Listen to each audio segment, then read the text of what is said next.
Well, on that note, I think that we have Jane McAlevey with us. So, hi, Jane. Welcome. Hey. Hi. So I think that lots of our Jacobin viewers are probably familiar with your work already, but I just want to quickly give an introduction. So Jane McAlevey has been an organizer and negotiator in the labor movement for over 20 years.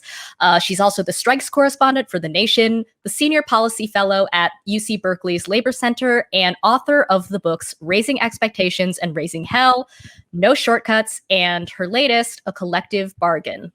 So Jane, welcome to the Jacobin Show. I'm super excited to be here on this actually important. Strange day. Important day. Right. Yeah, it's an important day. So on that note, before you jumped on, Paul and I were talking about the inauguration, which we both watched and thought was a little boring. But I'm wondering if you have any thoughts on just like the last days of the Trump era or the inauguration, if you watched it. You know, surprisingly, the thing that made me like jump up and down out of my seat today was actually when the evil one got on that airplane and left. Like I was like already doing a series of meetings, and I had like, you know, the New York Times feed going on in the background, and I thought, I literally was like, get on the plane, get on it, get on it. And I felt like this great sense of relief when he just got on that plane and they shut the door. So that was in its own way more exciting, I think, than almost everything else that happened today. Right. But I don't want to pass that moment. By the way, Yeah. It's a big deal. Like, I do feel like it's a really big deal at so many levels that he actually is out of there. And before we get to what's coming and how much work we have to do and how much work we have to do, like him being gone, we just shouldn't miss the moment to celebrate that and just like exhale collectively for, you know, a few hours. Like that's, I mean, I would say there were many times this fall when it wasn't clear to me at all that he would be leaving on that helicopter or that airplane. So it's a game changer for us in the sense of both how much work we have to do, but how much possibility there is. That's all it is. And that's all it's ever been. Getting him out of there, once Bernie was not the candidate, you know, getting him out was literally about, could we live to fight another day and not die in the streets, be murdered, be killed, and a lot of things that are actually happening to people, you know? So I definitely think as much cynicism and realism as we can sort of jam into a discussion about how hard the work is going to be right now, I don't want to miss that. I definitely like exhaled in a really big way today when he boarded that plane. So that's about what happened in the morning. I did watch, you know, I did watch sort of the pomp and circumstance officially. Thought Lady Gaga nailed it, frankly. That was like, whoa, can she sing? Anyway, okay, let's get serious though. But yeah, no, it wasn't. I mean, I can't say there was much that was exciting except watching Trump leave.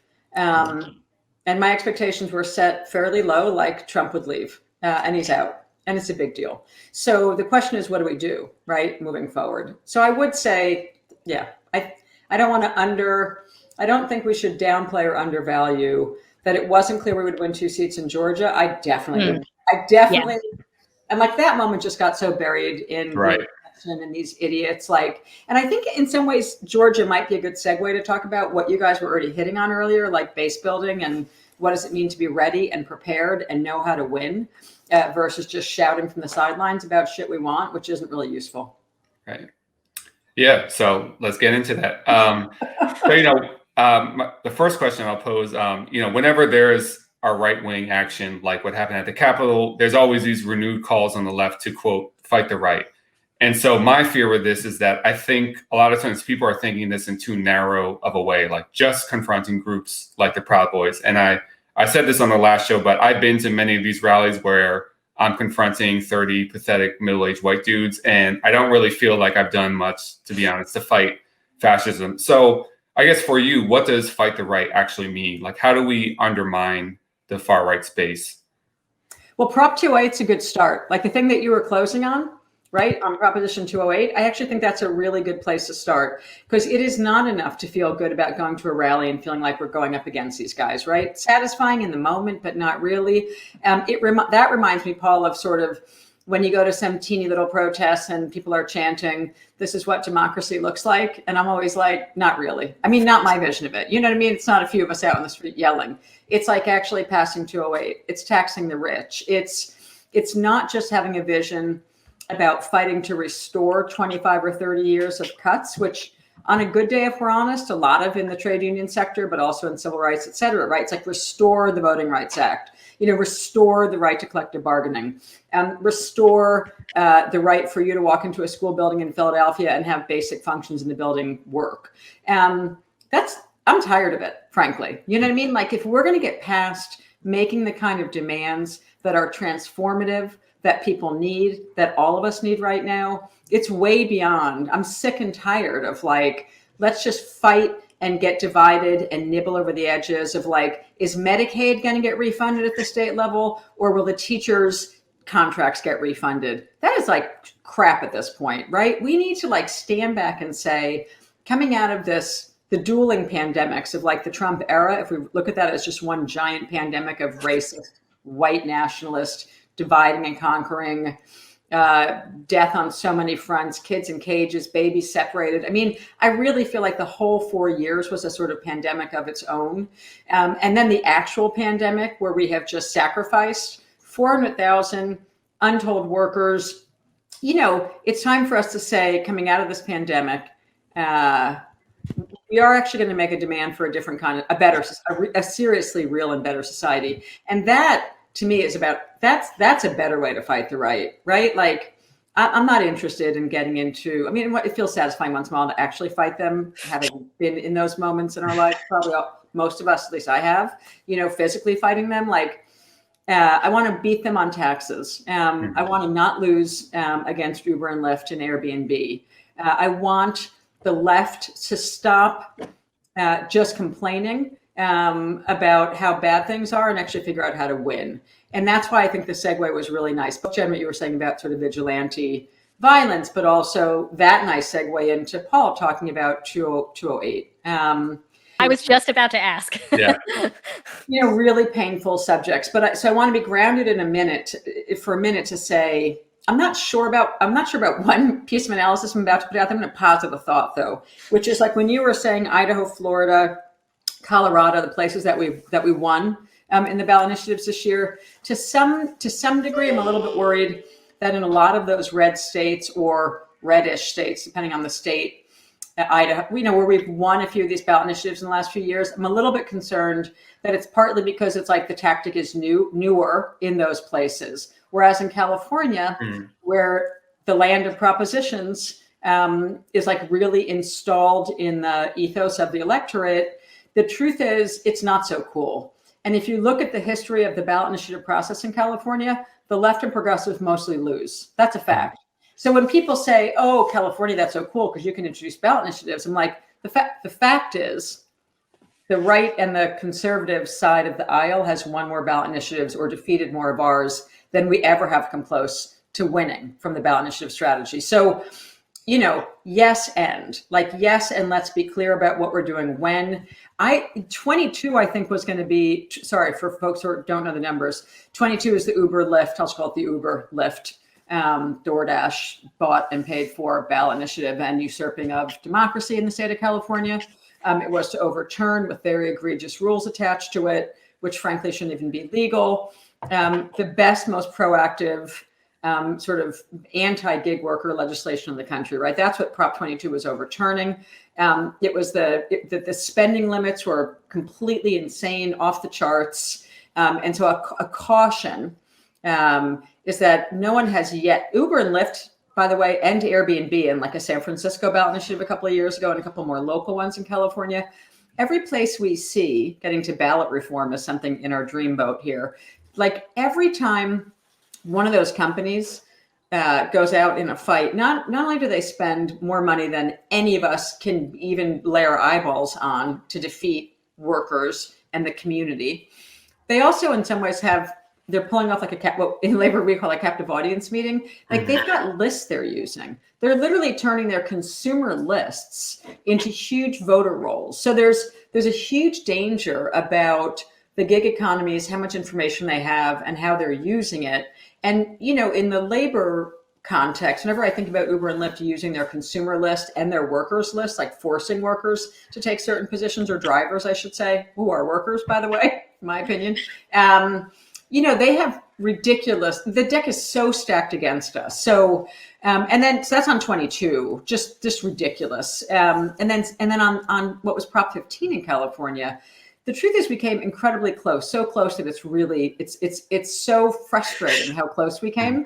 It's like when you get smashed, I don't know, when I'm running a vote count too in a labor context, I remember losing an election by 2 votes, like a big hospital election by 2 votes. I have to tell you, that's when you want to go put your head in the oven. And that's how Prop 15 felt to me, because we were this close despite the pandemic, and despite that we knew we'd be outspent, and despite it, we had an organizing theory which was very much built around running out of schools as the center of the get out the vote operation and of the ground troops in the final push. And that was evaporated by the pandemic.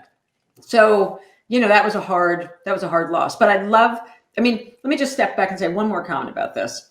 Part of where, Paul, I think you were going with your comment about 208, which I'll close this on as we go forward, is something I believe a lot. We need, the left and progressives need a lot more yes and no contestations all the time. Like that. And so in the labor movement, we have them built in. We have contracts that expire. We have elections. We have all sorts of things that like force constant tests and assessments of are we actually building unity, not mouthing off about it? Have we actually built majority support? Have we actually built supermajority support? And in the non-labor left, unless you're doing straight political campaign work and engaging in primaries, like if you're doing that, then you get a sense of what I mean. But the vast majority of people who call themselves leftists or progressives are involved in no test of whether or not they know how to win. So we need way more of it. And 208 was a good example of that. So I'm for way more of them. We just have to go into it clear-headed about the power needed to win them. And I do have one follow-up question about Prop 22, though. I think, something that is very troubling for me is that it will probably be used as a precedent, right, in other states. So my question for you is, how do we combat that going forward? Yeah. One is, and I saw a news flash about this already, and I'm pretty excited about it. The first thing is, and I love writing for Jacobin. I write also for The Nation. I wrote in The Nation recently that like in the first 100 days, on day 1, we needed him to fire Peter Robb, the general counsel to the National Labor Relations Board. And not because I wrote it, apparently. It worked. No, but actually, the letter was sent to him saying, yeah, evilness right there. That is the face of evil. That he apparently was sent a letter to either resign or be fired by 5 o'clock today. And I got to tell you, surprise. That hello and possibility, like that alone, like people said to me, there's no way he's going to do that. You know what I mean? And even I was like, I would be shocked. You know what I mean? It happened today. So that is not little. Like I'm surprised that they took a move as bold. That's considered a bold move. It's only happened once before in all of history, that someone reached out and said to the general counsel, who technically is in power until November of this year, like, resign politely or get out. That's happened once in our history since 1935, and it happened today. I mean, for the second time only. I think the first time it happened was the response to the passage of Taft-Hartley. And it's happened again right now. So I don't think that's little. And forget watching the TV earlier today, reading like an hour ago that they sent that letter to Peter Robb at the National Labor Relations Board does make me feel like dancing briefly on the table, because it's a big deal. It's a big deal not just because Peter Robb is an insult to every worker in this country. It's a big deal because it was bold action. Mm-hmm. So that's exciting. Just saying that, like that, and that I got to that, Jen, because there's so many implications for Prop 22 and the gig economy based on Peter Robb being there and Peter Robb not being there, just for starters. Mm-hmm. I've definitely talked to a bunch of the drivers and the drivers movement, right? Like we definitely need to not allow 22. There's 2 things we need it to not allow to be. One is a precedent for other bad laws. The second is for behind the scenes deal cutting. That leave drivers out. of the decisions about their future. And that's where the Biden administration becomes really key. Like they could just they could write executive orders and take a bunch of actions to the Department of Labor and the NLRB that just trap Uber and Lyft and don't let this thing expand and start reversing it. So the Peter Robb action today is not to be diminished either in terms of it being an exciting. If it's a one-off, too bad. But I'm not going to decide on day one, 6 hours in, that that's a one-off. That was a good move. Yeah, not bad. Yeah. If he does another thing, I might dust off my "Riding for Biden" sign. Not yet. I can do a few more. So that's kind of a good segue. I mean, to get to kind of labor specifically, so there's a kind of a lot of excitement right now about the PRO Act. So I kind of have two questions rolled in here. So can you first talk about what was the Employee Free Choice Act and why did it fail to pass under Obama, where there was similar hope about it? And then can you explain what is the PRO Act and how should the labor movement go about this so we don't lose this time? One is a lot easier than the other. Right. But okay. The Employee Free Choice Act, EFCA, as it was always referred to back in the day, and that day was 2007, 2006, especially 2007. The Employee Free Choice Act was the singular demand that a slightly more united national trade union movement made of Obama/Biden, the Obama-Biden administration, coming into 2008 during the campaign. The Employee Free Choice Act essentially restored fairness, pretty simple demand, but actually pretty profound, restored fairness to essentially level the playing field in union elections. It called for like a faster, easier process by which workers can form unions. I'm still struck every single day of my life that the vast majority of people, even progressives, like you just look at it from social media and stuff, have no idea, no idea at all. Seriously, how hard it is for workers to form new unions in this country. So the Employee Free Choice Act would have allowed what's called majority card count. So a majority of workers produce 51% of membership cards out of the total, what's called the bargaining unit, right? To try and say out of lingo, but the workers who are eligible to vote. If you put forward a majority of those names on cards saying that we want to form the union is formed. Like you avoid the messy election process, which I think people in this country are starting to get a slightly better informed sense of how hard it is to win a union election, because the worst of what's come out in the civil elections in the last couple of years is what happens in every union election. Division, voter suppression, list rigging, gerrymandering. I mean, every single concept that's been playing out in the US election system was pioneered, refined, and perfected in stopping workers from voting to form unions. So EFCA was a lot of problems. One is I'm saying EFCA for a reason, because I always said at the time it was terrible to refer to it that way, and that it was, it sounded like a social disease. You know what I mean? Like EFCA, what the hell was that? And there was never any rank and file involvement. That may be true of the PRO Act too, but there was very little connection between like the Employee Free Choice Act was like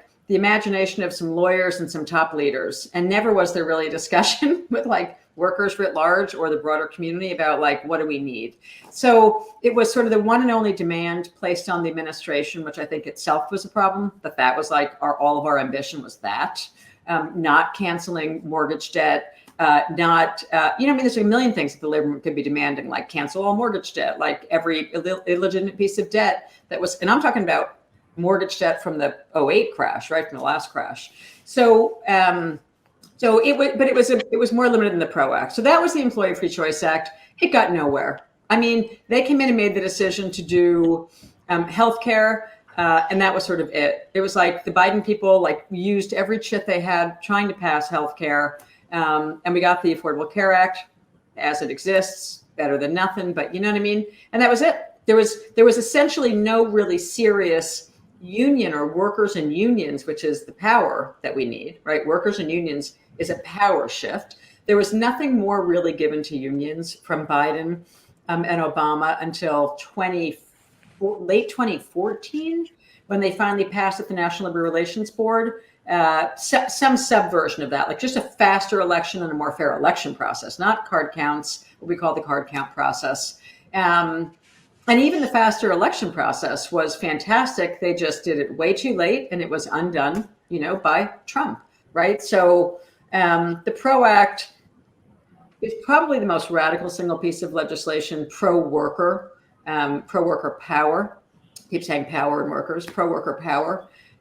Single piece of legislation that's been introduced, I think, since Taft-Hartley. It goes way further than the Employee Free Choice Act. It restores bargaining. It's like a wish list of almost everything you want shoved into one piece of legislation. The good news is it frames out what we want.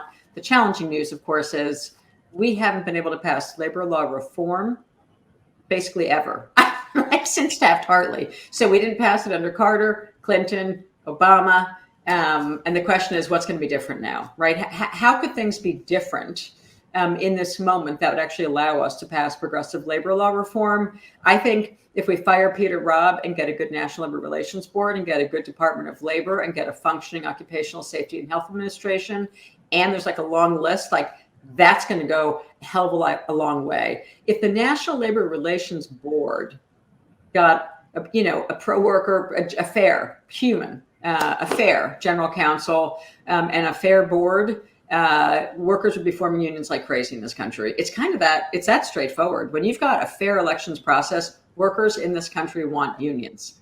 And the only reason that we don't have them is because it's frickin' impossible right now to exercise that right in this country. It's like the Jim Crow South in the workplace every damn day, not just actually if you're Black, but I mean in terms of trying to get out of it. It's a totally constraining system. So on that note, Jane, what Biden has sort of announced that he's going to pick Marty Walsh as his labor secretary. And Marty Walsh is somebody who, obviously comes from the labor movement. He has the backing of a lot of labor leaders and unions. And so I'm wondering what would an ambitious but realistic labor agenda look like if Marty Walsh is labor secretary? I mean, let's just put aside the whole discussion about like who else might have been labor secretary. A few things. One is, everything we just talked about. Like there are so many things that would be game changers that can be done without congressional authorization right now by taking really good control of the National Relations Board, really good control of the Department of Labor, and moving fast and not slowly. Even let's say it's Marty Walsh, even just coming in and saying we're gonna restore the fast election rule and the fair election rule in unionization elections as fast as we can. All these things, all the paperwork actually takes more time than people sort of understand. But let's just say they just start the clock on that right now. And if union organizers and workers who are trying to form unions actually had a fair process to form their union quickly, I predict that we would actually have wild increases in unionization. We could have that by next year. If they restored fair and fast election rules. That's within the agency. And I think one thing that's interesting in all the back and forth about who should be the labor secretary, I think that's interesting about Marty Walsh is that he comes out of, he was a building trades leader. And the building trades are sadly not often, too infrequently in progressive conversations. And that's a historic error on our part that every person we know isn't going to work for the building trades, going to take a good job in the construction trades to help reform and build stronger unions that are more progressively aligned. But Marty Walsh was a really decent trade union leader in the building trades in the Boston area. And that should not be underestimated in terms of like that he knows how to do this work. Not only was he a good trade union leader who built a real and decent union, but he also governed that way as mayor. Like the person who, the successor in his building trades union is also a brilliant building trades union leader. The building trades of Greater Boston, like the Confederation of the Building Trades of Greater Boston, has been one of the most progressive building trades forces in the country in my recent experience. So that, to me, that's encouraging. So what does that mean? I think the Green New Deal, unless I'm on the wrong page, the Green New Deal is something we'd really like to win. Not just like to win, but we think it's life-saving, like planet-saving in the short term. So there's something very attractive to me about the possibility that we've got a building trades leader who can move a jobs agenda as a Green New Deal agenda in a way that very few other people may have the strategic capacity to do. Marty can talk legitimate. No, I'm acting like the guy someone I know. By the way, I don't, but I do know the leader who replaced him really well, actually, and have done work with them, and they're tremendous. So there's an image, I wish I should have sent it in to show you, but there's an incredibly beautiful image. This speaks to who the Boston building trades are. In Marty's, like the building trades that Marty Walsh helped build. There was a huge nurses strike 2 years ago in Boston. It was an amazing strike at Brigham and Women's, I think, Tufts, Brigham and Women's, I'm forgetting which hospital, a huge hospital in Boston. There's a huge strike going on.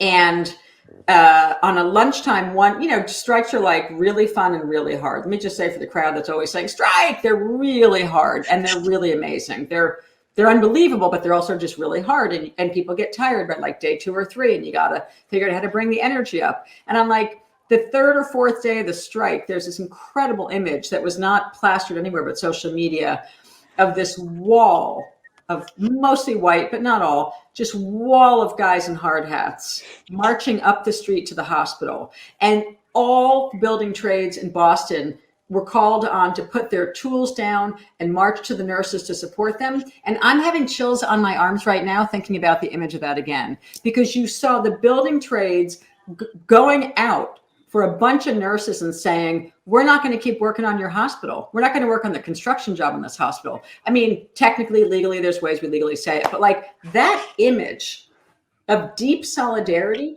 of a bunch of men in hard hats going up to a huge nurses strike and saying, we are standing with you, sisters, every day of this struggle and putting our tools down with you, has something to do with the leadership that Marty built in Boston. That's a pretty damn good image. So I think having him in there, I'm not saying it will, but it leaves a possibility that's pretty strategic about how do you help the building trades go from resisting the Green New Deal to embracing a radical jobs program that happens to be the Green New Deal. I'm excited by that. Yeah. And we do want to have on at some point the Climate Jobs New York people who've done fantastic work on that. But yeah, it looks like I'm still riding with Biden so far. So yeah, Jane, you're not making it easy for us. Right. Everyone in the comments section. I'm sorry. And I'm not attached to that guy at all. I'm attached to like the possibility, and I think it is important that we reward good actions when we see them, because we're so good at like just trashing, that was terrible. I'm going to celebrate this. I want to see the letter that went to Peter Robb. But anyway, and Marty, seriously, like having a building trades leader in a moment when we need progressive, pro-family, pro-union, anti-racist building trades, I'm not discouraged by that at all. So yeah. Kind of related to that. So when we hear about so many working class people, including union members, supported Trump. And this is another one of those times where there's also a renewed call on the left for, political education of working people, which can mean many different things to different people. So, 2 questions. Can you give examples of good political education campaigns? And can you also talk about just how union drives and strikes in themselves can help break down prejudices among individuals and workers? Yeah, actually, you answered it in some ways, but I'm just gonna stitch them together, because in fact, it didn't come out strongly enough, I don't think, although you were linking it a bit in the 208 discussion, again, going back to Arizona and taxing the rich. Part of what Arizona illustrates is something that I'm, keen to say a lot, which is that the more strikes we have, the better our politics are, for several reasons. Strikes do build solidarity. Like, you can't get to let me just say, I'm not talking about symbolic strikes. So let me just take that off the table here. We're not talking about when one person says strike and puts a sign up at a wherever, fast food restaurant or something. I'm talking about supermajority strikes where a majority walk out and cause a crisis for capital, right? Knowing how to cause a crisis for capital was the first thing I was taught as a young organizer in the labor movement. When my boss said to me, look, I was like, oh my God, how are we going to win? How are we going to win? How are we going to win? And like my mentor leader at the time was like, relax, young one, just relax. If the workers can create a crisis for the employer, they're going to win. So go figure out how to create a crisis for the employer, right? So that's like writ large. What we have to do right now is be able to actually cause more of a crisis than they do. So building up to a supermajority strike is political education, because the build up to a strike involves doing a lot of what we call structure tests, which are mini campaigns along the way to testing and then knowing whether or not you've got and built supermajority power. Along the way to building supermajority power inside of a workplace, in every single strike I've had the pleasure of helping lead or leading, and not just strike, but also union election victory or contract campaign that was won before we got to having to pull the trigger on a strike. In every single one of them, we had to overcome serious racism, serious sexism, serious division, professional, not professional. What do the nurses deserve versus the janitors or the house cleaners in the hospital? Like, the employer's number one weapon is division.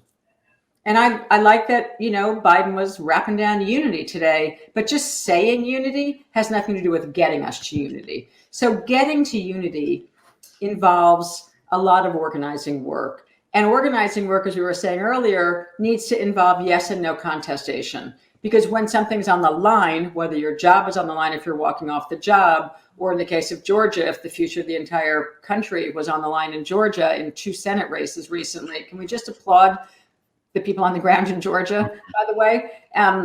The political education comes in the work. Most people, this may not be true of every Jacobin reader, right? This is a different crowd, but most people don't experience political education as like they pick up a magazine and read it. Not most people.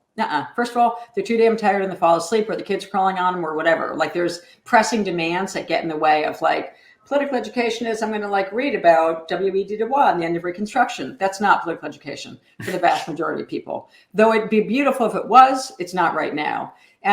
So political education comes in the form of campaigns. When you are forced to have conversations and engage in organizing conversations with coworkers who have differences than you, just at the coworker level, before we get to the neighbor level, right?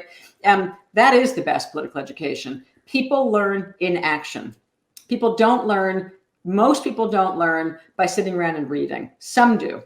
Most people learn by actually engaging in direct action. And then the tools that organizers, by which I do not mean people with some professional blah, blah. I mean people who think and work and act like organizers' jobs is the job of an organizer. And I mean, small o, small j here. The job of someone who acts like an organizer is to expand our base every day.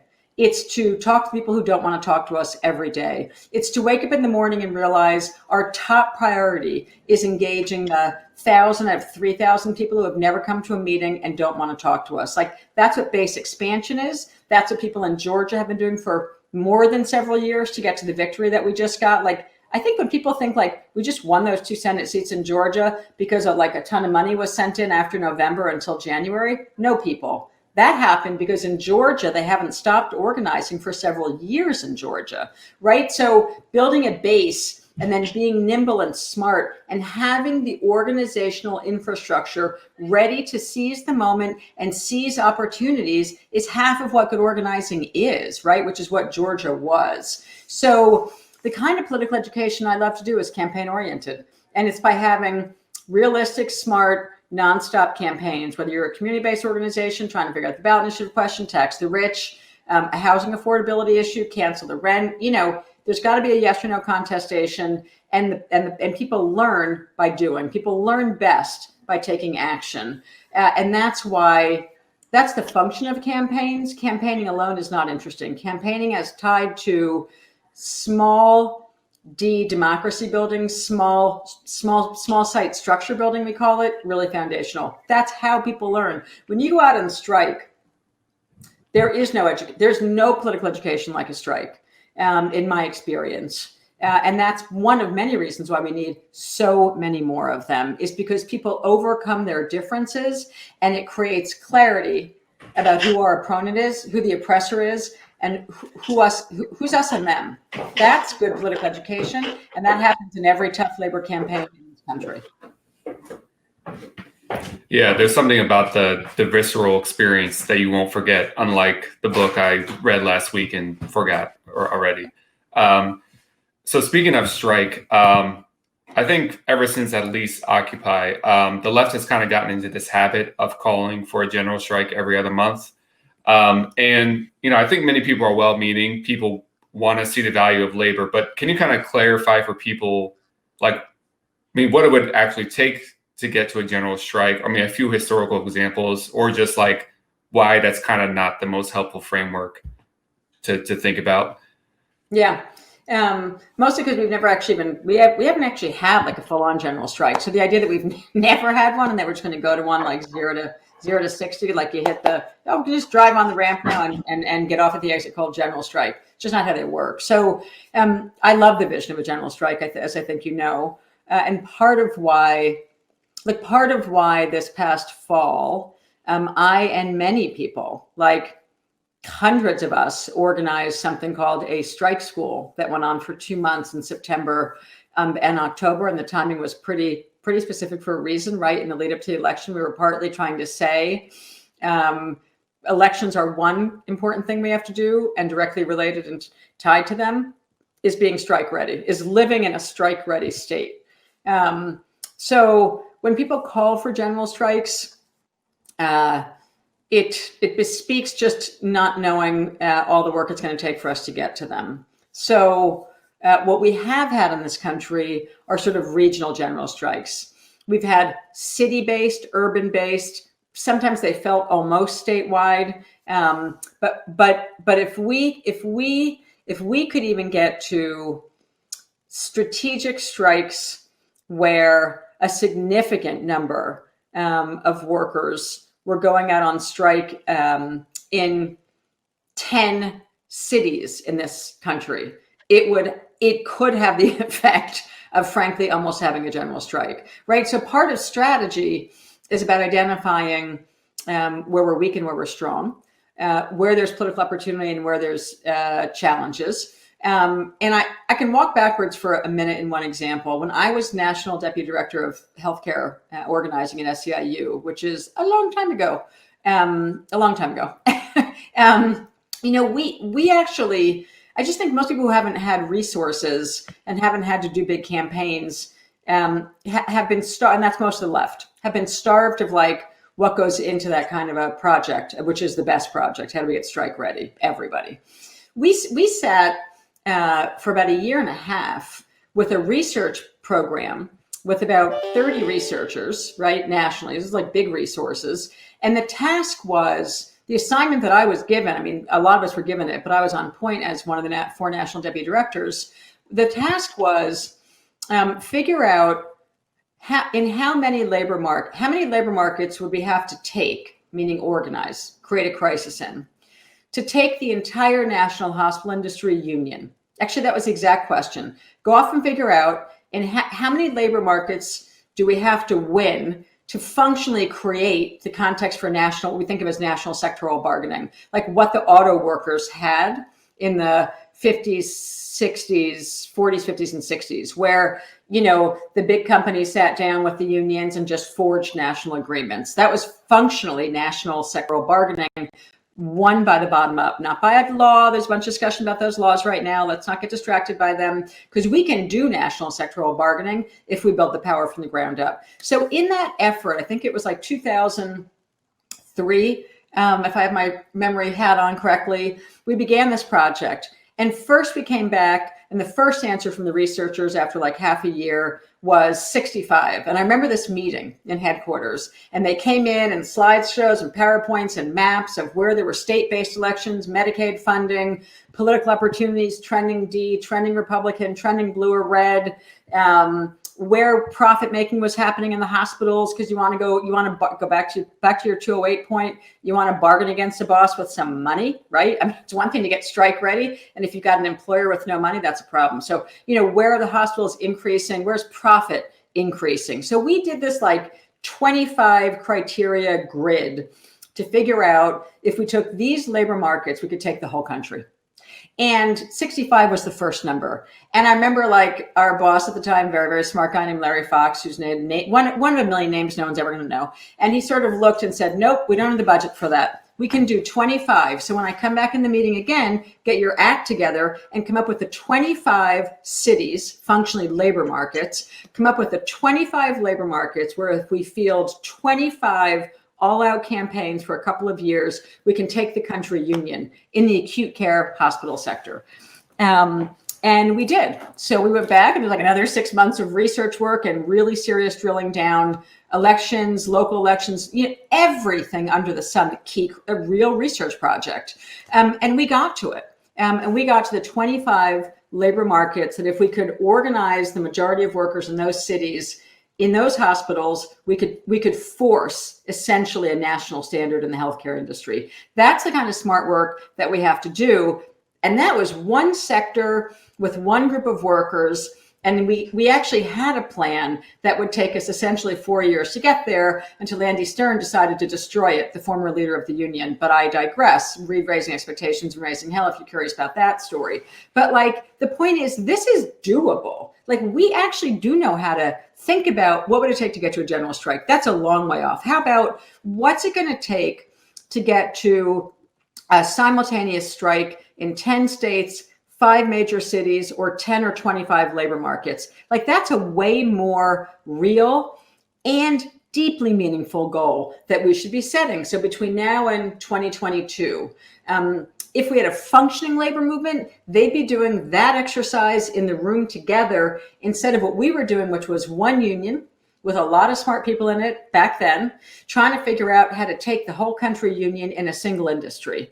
But that kind of planning is both entirely possible, and fielding campaigns that would have taken those 25 labor markets was also possible. Our own ego and strategy and lack of good governance got more in the way of that plan than the actual, like, could we actually do the plan? So when I think back to that plan, that's my answer to when people say general strikes. I'm like, look, okay, first we need a war room, right? We created a war room to figure that out. In every strike I've been in, we create a war room. That's a literal space where political education is planned and happens, where workers come in and have agency and look at the walls and start to get taught, oh, this is how you do meta strategy. So we have to get way more experienced at what it means to do big strategy and big planning and big research. It's not rocket science, but in the left, there's such a lack of experience with that level of work that people really it's just easier to tweet general strike. But to get real about it, it is something we can do. We can make the 25 labor market plan to take the country. We don't have to call for a general strike across America. It's not realistic and it's not particularly useful. Figuring out what are the 25 labor markets we're going to seize in the next 2 years, and then which 25 after that by 2024 to get us to a Green New Deal and saving the goddamn planet by 2030, that is doable. So I just want to interject really quickly. Our producer, Kale, actually found a picture of the hard hats coming out with the nurses in 2017. Tough. Yeah, it's amazing. It's awesome. Isn't that a beautiful picture? Yeah, Yay, it is. Kale. Yeah. It's an old black and white I have too, where just some organizers who I work with took that they said they were sending me, and it was further back, so it was really ominous because they were marching up a hill, right up onto the hill to that hospital, and it was like, whoa! I just remember thinking, man, when you're on strike, there is nothing like when you see a wall of men in hard hats coming to stand with you. That is priceless. Anyway, yeah, that picture's amazing. So I want to ask you now about the difference between mobilizing and organizing, which I know is something that you've talked about quite a bit in the past. And I should say that I've also heard many other people sort of reference your distinction between mobilizing and organizing. And, as you have sort of mentioned before, organizing means actively expanding or looking to build your base, right? And I think that something that you've said in the past is that that means, getting offline, going outside of your social media networks and talking to people who you think you might not necessarily agree with at first blush. And that makes a lot of sense to me. But, I also want to ask you in generally this age of I guess we might call neoliberal atomization, where, you know, our social institutions have been hollowed out. And I mean, like here in New York, like you might not even talk to your neighbor for days, right? Given that, and then also on top of that, the added kind of social isolation of the pandemic, how can we actually do this deep organizing that you talk about in these conditions? Yeah. So a few things, and again, this might seem simplistic, but I think it's not. So the first is, you know, for like 30 years, I have a certain way that I do my daily work plan, a certain way I do my weekly work plan. By the way, I'm hinting at this to the left, work plans. So the way that I do my yearly work plan, my quarterly work plan, and on my daily work plan, there's like, you know, in the equivalent of like the header, the shaded out kind of header bar. It's what are you doing today to actively build solidarity? And if people woke up in the morning and like shoved a Post-it note right now, like where the toothbrush is or something, and wrote literally write down today, I don't care if it's 1, 3, 5 things you're doing, one would be fine. Imagine if everyone did this. Like, what are we actively doing to build solidarity today? And solidarity to me doesn't just mean, you know, getting 3 friends of yours who have never gone to a march to go to a march with you, right? That's the mobilizing part. Building solidarity, Jen, speaks to something you just said, which I reflect on a lot.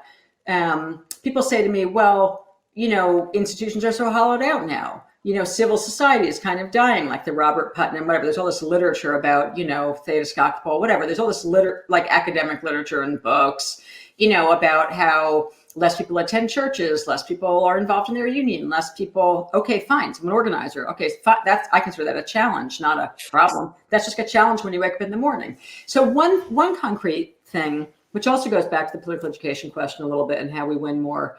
And I'm going to speak to this from the trade union side, but it's no different to me if you're, I was just working with some parents today who are doing parent organizing on the other side of the K through 12, right? Aligning with teachers. So whether you're a parent waking up in the morning and your kids, you have kids in public schools, whether you're a teacher in a public school, whether you're a healthcare worker who's been sacrificing your life every day during the pandemic, organizing is about constructing and building solidarity. So when we think back to like the 1910s, 20s, and 30s, there's this image, right? We had these huge factories, which we know from Marx, whatever, like, you know, or like the workshop for class power. Well, we don't have those big factories anymore. Not in this country, not mostly. I mean, we have some, okay, we have plenty, okay, into the details. We got auto parts in the South, we got plants in the South, okay, fine. But it is a different United States in the sense that we don't have these huge company towns with throngs, you know, of recent immigrants arriving at them, or throngs of refugees, meaning Black folks moving up from the South, right, in the Great Migration into the plants. We don't have these giant facilities where 25,000, 30, 40,000 people, you know, punch the clock and the whistle goes off and they come to work and they've got a collective idiot for a boss and they can begin to figure out, you know, what to do about it. And by the way, when they check out and go home, they're all just walking down the street to get to their house and they're all saying hi to each other and they all go to church together. Like, that isn't the world we live in. That's why the intentionality with which we do our organizing today is so super important, because we actually need to be part of helping to rebuild that kind of active participation in society.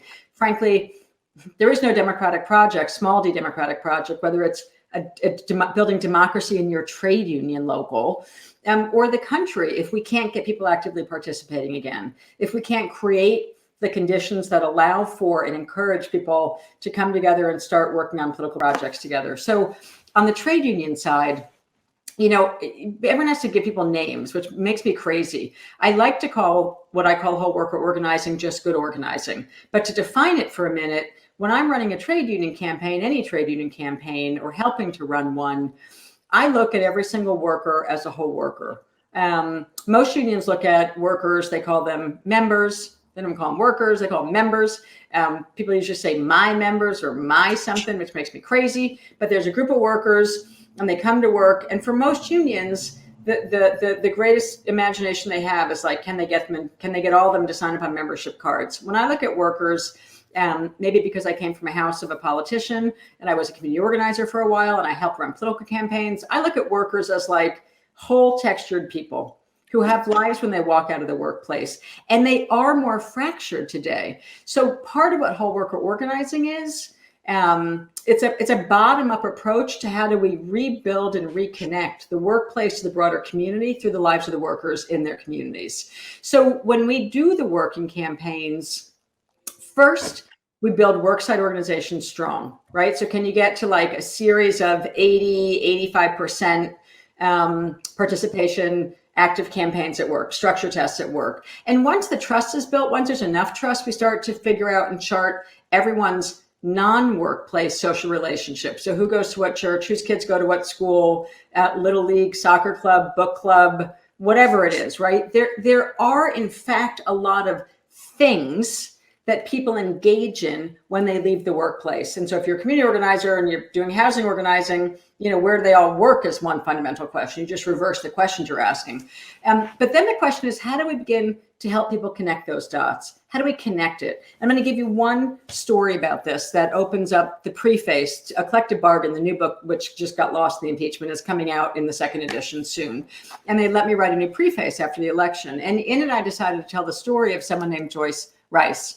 I hope Joyce Rice sees this sometime, but she'll see it in the book. But, Joyce Rice was a nurse in Philadelphia in a hospital called Einstein. And Joyce Rice was sitting in a meeting where we had been engaging in what was called a power structure analysis, like the research I was describing a few minutes ago that we were doing nationally. We're just doing it in Philadelphia in 2016 in a big hospital campaign. And fast forward, they've built solidarity at work. The worksite structures are really strong and good. We've hit that threshold where we have majority and supermajority participation, participation, people actively participating at a supermajority level regularly in the campaign. And it's not enough power to move the CEO. So we move to phase 2. We bring hundreds of nurses together and say, time to build even more power. It's going to take even more power than just being really well organized at work. And so connecting with your community is going to be really crucial. And this is a way to rebuild social networks. So long story, we do some power analysis. We show some slides. We got a bunch of nurses in the room who have just formed unions. They don't have them yet, but they've voted and they've won their election. They're looking at this PowerPoint screen where we have this map of faith-based power in Philadelphia. It's one of 50 slides. Religious power, faith-based power, ward power. We have everything analyzed on these big screens and they can see it. And Joyce Rice, this labor and delivery nurse who doesn't tend to talk a lot, she's pretty quiet, Black nurse who I think in Philadelphia, like most of the Black nurses, knows the whole power structure because they birthed all their children in those hospitals. Anyway, Joyce Rice, who literally knows everyone if you start talking to these nurses, raises her hand and says, I thought that, you put that Baptist Pastors and Ministers Alliance up on the chart there, Jane, and I'm sorry I was texting during the meeting, but I just texted with my minister and I thought I saw in the church newsletter that he'd become the head of that, and it looks really powerful. So I just texted him. Turns out my minister is actually the head of the Baptist Pastors and Ministers Alliance, and he really wants to hear from all the nurses about what's going wrong in the hospital.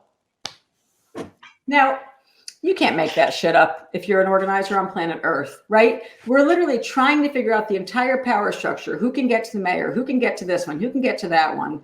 And we've got a nurse who's a labor and delivery nurse who's sitting in the room, and do the math on this, because everyone in that room had connections like Joyce Rice. We got one nurse sitting in the room who has a connection by church that she's never connected that dot in her head before, that she's not just a powerful nurse in a labor and delivery in a big hospital. She's a life attendee at one of the most powerful churches in Philadelphia with a super powerful Black minister who I'm going to guess when he calls up the mayor's office, gets in on one phone call. That's one of my tests for how do you have power. Do you get into the mayor's office on one phone call? There's a lot of ways to figure out who has power. So there's a million pieces of power that we are leaving on the table every damn day because we are not, whether we're doing community organizing or trade union organizing, we are not doing it systematically in a way that helps construct and connect people and all the connections they have. That's all organizing is. It's mapping human social relationships and then building solidarity inside of them. That single act of some people doing a power analysis, showing it on a wall to a bunch of newly organized nurses. And I said I'll close the story by saying, because there's so much in this one story. There's a lot of skepticism, I'll just say, on the part of some of the leadership going into that meeting, that the nurses would be bored by seeing a presentation about the power structure. That's a quote, by the way. And I was like, yeah, I don't care. I'll risk that they're going to get bored, and then we'll see if they're bored. They were not only not bored, they were like on fire. Like, whoever teaches you the power structure of your whole region, right?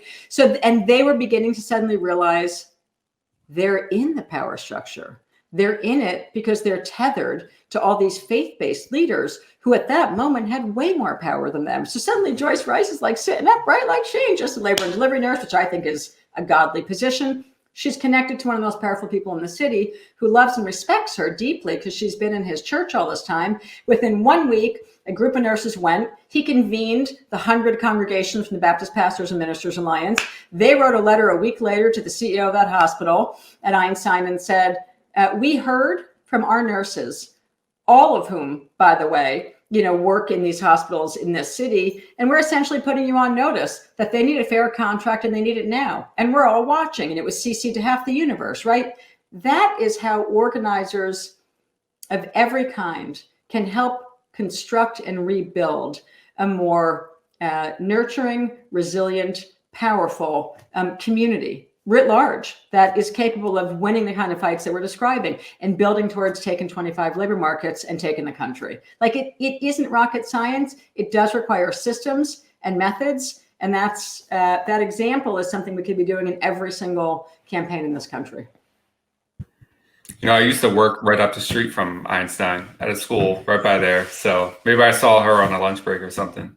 Probably. She's amazing. The whole free face. I had to call her up a couple weeks ago just to run it by her. And it was so fun to reconnect and talk to her. Totally amazing. She's like, you're going to tell that story in a book? Like, she still doesn't even get how big a story she was in that moment. You know what I mean? That's right. What don't. Anyway, yeah, that's real organizing. That's base expansion. That was not and Paul, you might know this from Philly, that was not the sort of self-described left-wing ministers and pastors alliance. In fact, it was a pastors alliance with much more power, honestly, than the smaller left-wing one that everyone would refer to all the time. And I'm like, that to go talk to the already convinced ministers who are progressive, that's mobilizing. You go do that. That's fun. Have fun. I'm going to get these nurses to realize that they can organize the entire faith community of Philadelphia on their side and against the power structure in their favor. That's an organizing approach. That's bringing new faith leaders into the work organically through their own connections, which are the nurses' own connections in that case. Right. And speaking of nurses, I think, you could call this year the year of the essential worker. And I think in the public consciousness, there's kind of this newfound appreciation for the role of workers in society. And even the corporate world and the government, they didn't back it up with material stuff, but even there's this rhetoric about essential workers. So my question is, how can we build on and mobilize this public sentiment in support of some upcoming contract fights and organizing drives? So one thing I'm thinking about is Postal Workers Union contract, I think is up in September. And again, it seems like forever ago that they were the heroes of the summer. We actually did some flyering in Philly around it. I mean, everyone said it was the easiest thing they've ever done because there was not one person who was against it. So, I'm thinking in this next contract fight for them, for nurses, whatever, how can we kind of build on this public support to support some of these contracts that are coming up? Yeah. I think by using a lot of the tools that we were just describing, but doing it more seriously and more systematically. So whether you're in a DSH, the point is doing this work alone is hard to do, right? That's organizing is like a team sport. It's a collective project. So whether you're in a DSA chapter, Jacobin book reading club, obviously a union, whatever organization you're in, I think people need to get together and have some strategic planning right now. And I don't care if that means pull out markers and Post-it notes and vote on priorities. Priorities really matter. And actually decide. So what we're going to do is develop a way, let's say we're not rank and filers. Let's say we're a community group. What are the 3 different things we're going to do this year to begin to actively support workers who are in contract fights, those essential workers that saved all of our lives and made it so that those who get to stay home got to stay home, and those who went to work survived or stood a chance at surviving. So one is setting priorities. Two is doing some for organizations like what I would call self-selecting groups like Democratic Socialists of America, for example. It's about getting together and making some priorities and being super clear about them. Let's say, why don't we make the decision? Why doesn't everybody make the decision that this isn't just a year of essential workers, that the next 4 years are going to be the next 4 years of how do we restore dignity to the workers who made it possible, like postal workers, who made it possible for VA, workers in the Veterans Administration, or fill in the blank, right? Every grocery store. When I'm on the phone today with the head of a huge United Food and Commercial Workers local. I mean, people going into grocery stores and like making it so that we can have food every day, or the farm workers. I mean, I think there's got to be something like, Congress is too strong a word, but the first thing we need is like at the national level for people to stop, I call it not running with scissors. Like people need to like make an agreement. We're going to come together and actually work on solidarity and support. Every single contract. I mean, if you're in a local group, it's like indivisible but different. It's like indivisible for like workers. Do you know what I mean? Like if you were in a local organization, you should do some bare bones research. Ring up the Central Labor Council. Ask them which unions have contracts that are coming up this year, who are workers who played. I believe that for any worker, but particularly the essential workers, healthcare workers, grocery store workers, food service chain workers, in particular, right? Like postal workers. Whose contracts in my locale are coming up? How would you know that? Just go to your Central Labor Council. Even that might be hard in some places, but like make it a team project and literally start to make a calendar. Which unions where I live have contracts expiring in 2021 and in 2022. Okay, just 2-year plan for now would be good. If we think about it, it's like we got to win in November of 2022. How about a 2-year plan for every local organization and local rank and file group? For rank and file groups, if you're a trade union, which other locals in my area? Because I think it's going to happen nationally is a little bit pipe dreamish right now. So if you're at a local level, which other unions have big contracts coming up this year? And how can I begin to pass a resolution or work towards a majority resolution in my local union that says, this is the year we're going to start to act solidaristically and not piggy. We're actually going to start to actively support each other in this region. Can we figure out, again, I'm just using the number 25 because it would be astronomical if we could do it, where the 25 labor markets where we're going to pick and throw down and say, we're going to build unprecedented solidarity in the community for every labor struggle that's coming up for essential workers in the next year or 2 years. And that's not a pipe dream. That's really real. So, and what would that look like? It would look like people doing the charting exercise that I just described to you that we went on to do with the nurses at the Einstein Hospital. Once they realized they have all these untapped connections, we began to systematically chart everyone's connections throughout the community and then began to map them to figure out who actually has some power, who are the people who can bring more power to the fight of this particular struggle with this group of nurses, right? That kind of planning and exercise can happen all across the country. It does mean setting priorities, which is something the left is not particularly good at. You actually have to make some choices, because if we say we're going to work on everything, you can't work on everything. No one can work on everything simultaneously and get much done at all. Because we've got to make some real choices based on good criteria. It's not that people can't keep working on every little fantasy we have, but to win something means we have to make priorities and decisions and then have a credible plan on it. So I love the idea that we would start saying, in one-to-one conversations and Zoom meetings. I mean, the challenge of Zoom is real and hard, to get to your point. I have been working with a lot of workers very closely this year, trying to adjust to how we build site structure via Zoom. And I will tell you that from last March and April, I guess last March, we started the second of the International Rosa Luxemburg Institute global training programs that I'm helping to co-lead with with a growing group of organizers. And back in late March, when we did it like boom, like on the fly, we just started this international training program.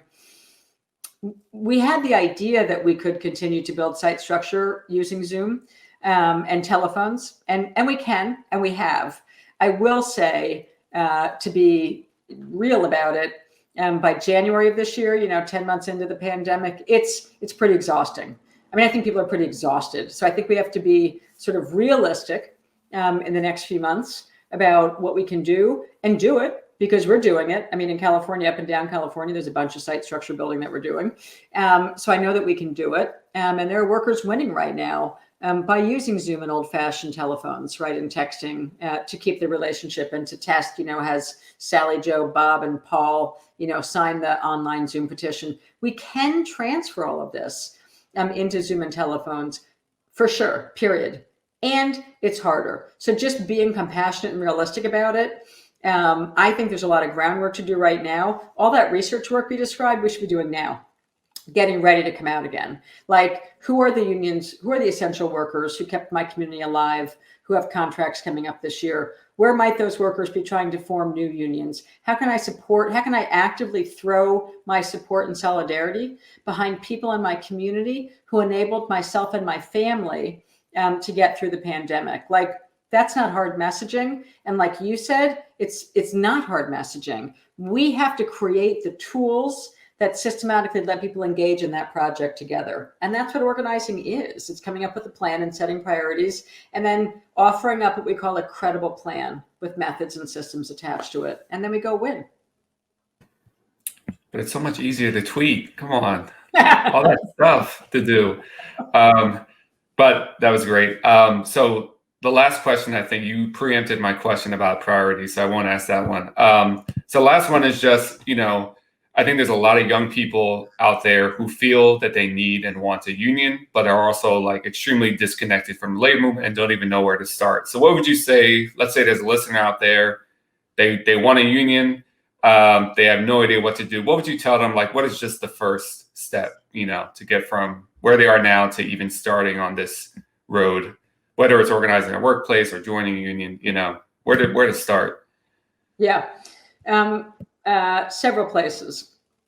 There are sadly not that many resources out there, but the resources that are there are good and real. One is they can start a very small study group, right? The number of organizing campaigns in the last 5 years that have started out of study groups is sort of remarkable. Again, it won't work depending on the kind of worker and who they are, but like, a study group could take either your reading or your discussing. But a study group is a nice way to do it. We're going to read this one article together. Don't make it too overly ambitious. We're going to ring up this place called Labor Notes. It has some really good basic literature and basic education for how you can get started. That's one thing. They can get in touch with the Rosa Luxemburg, go to my website, and get hooked into the next of the free Organizing for Power series that we're going to do, which will be in May. We're going to launch another global international training with workers that'll happen in May and June in 2021. We're just trying to get the calendar set. That's a great entry level school to figure out what it means to actually try to build a union or try to build towards a strike, or, by the way, try to reform your union internally, which is another piece of work that many people need to engage in. So I think study grouping it and actively finding the handful of programs where people actually want to help you learn what it means to form a union. Sadly, that's not by ringing up most unions, remarkably, right? Sadly. But also, even just before you ring up a union, and there's definitely a lot of discussion about this recently with the recent gig worker union formation, but like, all unions are not created equal. They're not. I say I have a whole section in my new book, An Eclectic Bargain. I have a whole section of like, what do you do if you're a group of workers and you want to form a union? You better do a little research. So first, figure out who's your team. Can you get 5 other workers in your workplace to sit down with you? Can that group of 5 of you begin to like look up Organizing for Power series at Rosa Luxemburg, Labor Notes, or just like, I always stupidly hate to say like get my book, but apparently No Shortcuts is a book a lot of people used to do study groups with. So have at it. I don't care if you photocopy it. You know what I mean? Sorry, Oxford, but I don't care. So, but it's getting together with someone and it's starting to look for the handful of resources there are and then engaging with them. And we'd be happy to have every single one of them get together. They have to form a group to come sign up for the next Organizing for Power school we launched, but that's a great place to do it too, right? There are many of us committed to figuring out what are the spaces in which we can help explain this, because labor law is so Byzantine. It's so complicated. You really need someone to help you explain the ropes to you and begin to show you the ropes. And you need some experience in this. It'll seem easy initially if you're only talking to the workers who want to form the union with you, but people need to appreciate the wall comes when you hit the group of workers who don't think that they want to form a union. And that wall gets sometimes insurmountable when they hire a union buster. So I always like to say, if there weren't union busters in the United States, then workers wouldn't need to go figure out the seriousness with which they have to be ready to campaign to form a union. But because we know, in fact, there are very serious union busters all over this country whose job is to destroy them, it actually matters to do it with the know-how about what's going to come at you next in the campaign, because it's not easy to form a union. It is the absolute right thing to do. So get some learning under your belt about what the obstacles are going to be and what it's going to take. Shop around for the right union. I say in a collective bargain, if you call a union to say, I want to form a union, the very first thing I would ask if I was a worker with a group of workers, we've done some self-organizing, we've gotten this far, now we know we're going to need some more resources because we think a big union buster is going to come in. The first thing I would say to a union is, put me in touch with a bunch of other workers who are already in your union so we can have an independent conversation with them about how they experience their organization. And if that union says to you, that's really not how things work here, or that would be hard to do, or hang up, just hang up and move on. Seriously. Because in a good union, the first thing the organization would do is be like, oh, hang on. We want to, why don't you get in touch with these workers who are already part of the union and let them explain to you how they did it and how it works. That's a good sign of a union. But don't just pick any union, shop around. And you probably will need resources, because it is crazy how many obstacles get thrown in the path of well-intentioned workers who want to form a union, just like how many obstacles get thrown in the path of trying to win a ballot initiative or trying to win a Senate race. Anything where we're contesting for power is going to create a serious opposition. And having serious opposition means you need some experience about how to beat them and how to get ahead of them and how to stay ahead of them. It's hard work, and it's absolutely doable. And workers can do this, but we need experience to do it.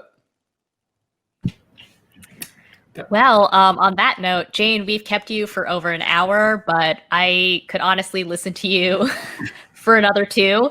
I do want to, again, plug your books.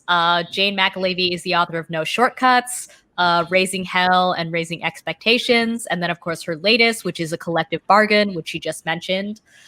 So Jane, thank you so much again for being here. I think we're going to wrap up now, but this was very enlightening. And I think kind of the sort of perfect segment to a very weird day of, as you say, Trump is leaving, but at the same time we have Biden and then the Peter Robb thing. So there's a lot going on right now, but you make it sound so easy. It's not so easy, but it's so doable. It's so doable. And I really believe that, because for I'm getting so old. Because for 30 something years, if we present the right opportunity to workers, I've actually never seen them be like, we don't want to do that. No, people actually want to win, right? So our job is to help create the conditions and the environment so that people can win, and we can win. And I'm delighted to be here with both of you. It was a pleasure. It was a great way to cap off a day where the thing I cheered for the hardest was watching the asshole get on that helicopter and get the hell out. Get out. You know what I mean? Out of our lives. Right. And we know he's not out, but just getting him out of that building is something we should jump for joy about, and then get up and make some priorities and make a plan of how we're going to support every essential worker and go and win.